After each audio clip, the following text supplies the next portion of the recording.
시편 26편 말씀을 봅니다. 다윗은 늘 하나님의 은혜와 복을 사모하는 사람이었습니다. 하나님께 인정받고 복받은 믿음의 조상들의 특징은 하나님의 은혜를 사모하는 사람들이었습니다.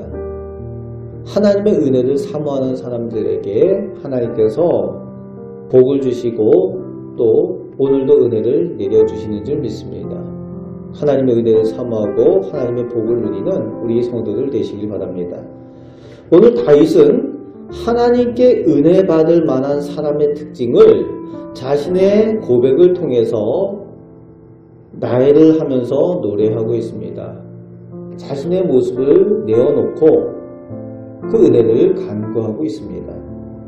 은혜 받을 만한 사람들의 특징 여러 가지가 나오고 있는데 1절, 2절 말씀에 보면은 흔들리지 않고 하나님만 의지하는 믿음인 것을 고백하고 있습니다. 수많은 환난과 유혹들이 다윗에게 있었습니다.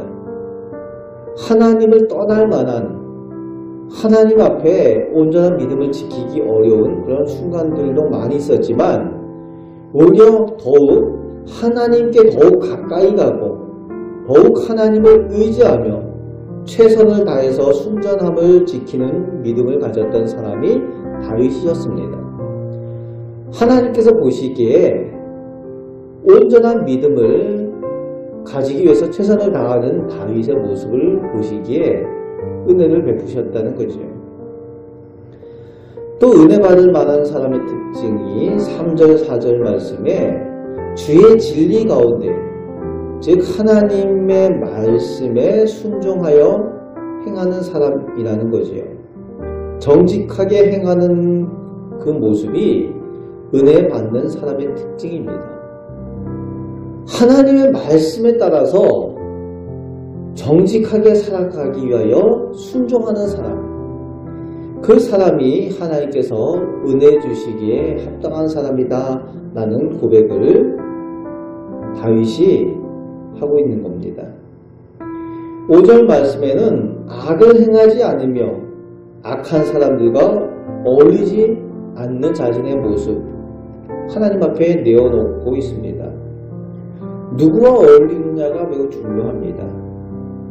악한 사람들과 어울리게 되면은 결국 무의식 중에 입술로나 마음으로나 무의식 중에 범죄할 수 있는 거죠. 간사한 사람들과 있다 보면은 정직하지 않은 사람들과 있다 보면은 또 하나님을 믿지 않는 하나님을 부정하고 악한 말을 하는 사람들과 있다 보면은 나도 모르게 그 말에 젖어들 수도 있고 그 생각에 동의하지 않는다고 할지라도 그냥 참여함으로 인해서 동일한 죄에 책임을 지게 되는 그런 경우들이 있다는 겁니다. 또 물들 수가 있습니다. 우리가 자녀들이 어떤 친구들과 어울렸느냐에 따라서 어느 날 욕을 배워오는 아이들의 모습을 볼 때가 있습니다. 그 아이 하는 말 보면은 그 아이가 지금 어떤 아이들과 어울리고 있는가 그런 것을 볼 수가 있는 거죠. 그래서 은혜 받을 만한 성도는 구별된 만남을 가지는 것이 매우 중요합니다. 누구와 어울리는가? 은혜 받을 만한 사람, 은혜 받을 만한 성도는 성도의 모임을 귀하게 여기고 성도의 모임을 사모하는 사람들입니다. 은혜를 사모하는 사람들의 모임 가운데에 있는 사람이 복을 얻는 거죠. 6절, 7절 말씀에 정결한 삶으로 하나님 앞에 예배하는 일에 열심을 내고 감사와 간증의 고백을 전하는 사람이 은혜 받을 만한 사람이라는 것을 또 다윗이 고백을 하고 있습니다. 내 입술로 내 말로 이웃에게 감사와 간증을 할 때에 내 감사가 더 풍성해진다는 겁니다. 그리고 내 감사하는 그 고백들로 인하여 간증하는 그 고백들로 인하여 하나님께서 영광 받으신다는 겁니다. 내가 받은 은혜를 그저 내가 가지고 있으면은 나 혼자만의 은혜가 되고 나 혼자만의 감사가 되지만 내가 받은 은혜들, 그 감사의 고백들, 간증들을 나누게 되면은 그것이 더욱 풍성하게 되고 또 나에게 있어서는 내가 받은 은혜에 대한 기억이 더 커진다는 거죠. 그리고 무엇보다도 하나님께 영광 돌리는 일들이 된다는 겁니다. 다윗이 그 감사를 전하는 일, 행한다는 겁니다. 그것이 은혜 받을 만한 사람의 특징이고 더 큰 감사할 은혜를 하나님께서 주시게 되는 그 조건이 되어집니다. 감사에 그 나누는 것을 잘 하시는 우리 성도들 되시길 바랍니다. 8절 말씀에는 하나님의 성전과 예배 자리를 사랑하는 사람이 은혜 받을 만한 사람인 것을 고백을 합니다. 하나님을 사랑하는 사람은 하나님 만나는 곳을 귀하게 여기고 또 늘 그 자리를 그리워합니다. 하나님께 받은 은혜의 자리를 그리워하는 거죠. 우리가 이제 다 은혜 받은 경험들이 있지 않습니까? 아, 그때 그 자리, 그때 하나님께서 나를 만나주시고 나에게 말씀으로 감동을 주시고 또 성령의 은혜를 주셨다라는 그런 고백들, 그 자리를 그리워하게 되는 거죠. 다윗은 그래서 늘 성전, 예배 자리를 사모하는 사람이었습니다. 하나님을 만나는 것을 그리워하는 사람이었어요. 그럴 때에 하나님께서 그를 만나주시고 은혜를 베풀어 주셨습니다. 9절 10절에서 악함과 불의한 것을 떠나 하나님 앞에 온전한 삶을 사는 사람이고 은혜를 위해서 간구하고 구원, 속량을 위해서 간구하는 사람인 거죠. 간구하는 사람입니다. 은혜를 위해서 하나님의 구원의 도움을 위해서 간구하는 사람에게 하나님께서 은혜를 주십니다.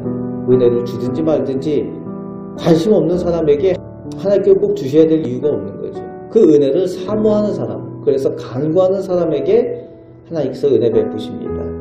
다윗은 늘 하나님 앞에 은혜를 간구하는 사람이었습니다. 그가 왕으로 평안할 때든지 또 환난 가운데 있든지 늘 하나님 앞에 나아가서 간구하는 일에 열심을 내었던 사람, 은혜를 사모하는 사람이 다윗의 모습이었습니다. 마지막 12절에 간구할 때에 하나님께서 응답하시고 은혜 주심에 대한 확신을 가지고 찬양하는 사람이었다는 거예요. 여러분, 확신을 가지고 하나님께 먼저 감사하며 찬양하는 사람, 그 사람이 은혜 받을 만한 사람의 모습이라는 겁니다. 응답이 아직 눈에 보이지 않아도 반드시 이루어 주심을 믿고 내 마음 가운데 이미 하나님께서 주시는 그 평안함으로 감사하며 찬양한다는 거예요. 다윗의 모습이 늘 그러했습니다. 시편 말씀에도 우리가 늘 보지만 탄원시를 하나님 앞에 드릴 때도, 탄원시를 통해서 탄원의 기도를 하나님께 드릴 때도 고통 가운데 하나님께 부르짖지만 늘 결말에는 하나님께서 응답하여 주심에 대한 확신으로 끝나는 것을 볼 수가 있습니다. 확신으로 끝나며 찬양하는 것을 볼 수가 있어요. 살아계신 하나님께서 은혜 베푸심에 대한 그것을 확신을 가지고 온전히 맡김으로써 평안할 수가 있다는 거죠. 오늘 다윗이 그런 믿음을 가지고 있었기에 하나님께서 인정하시고 은혜 베푸실 만한 사람이었습니다. 오늘 우리도 다윗과 같이 하나님의 은혜를 사모하시고 더욱 하나님께서 베푸신 은혜를 감사하며 간증하는 그런 일들이 많아지는 우리 성도들 되시기 바랍니다. 오늘도 하나님의 은혜 가운데에 승리하며 그 은혜를 누리며 살아가시는 우리 복된 성도들 되시기를 주님의 말씀으로 축복합니다. 아멘. 기도하겠습니다. 하나님께서 은혜 베푸시기를 기뻐하시는 우리 아버지 하나님이신 것을 저희가 믿습니다. 아버지 하나님, 저희가 하나님의 은혜 외에는 이 세상을 살아갈 방법이 없습니다. 오직 하나님의 은혜로 저희가 살아갑니다. 저희가 성도입니다. 하나님의 자녀입니다. 하나님께 받은 은혜를 저희가 눈으로 보고 또 감사하며 간증하는 그런 풍성한 기쁨의 은혜가 저희 가운데 더욱 넘치게 하여 주옵소서. 오늘도 은혜로 동행하여 주시는 하나님을 믿고 이 세상 가운데 승리하며 살기를 원합니다. 저희가 기도할 때에 하나님께서 응답하여 주심을 믿습니다. 저희 가운데 평안함의 은혜를 더하여 주옵소서.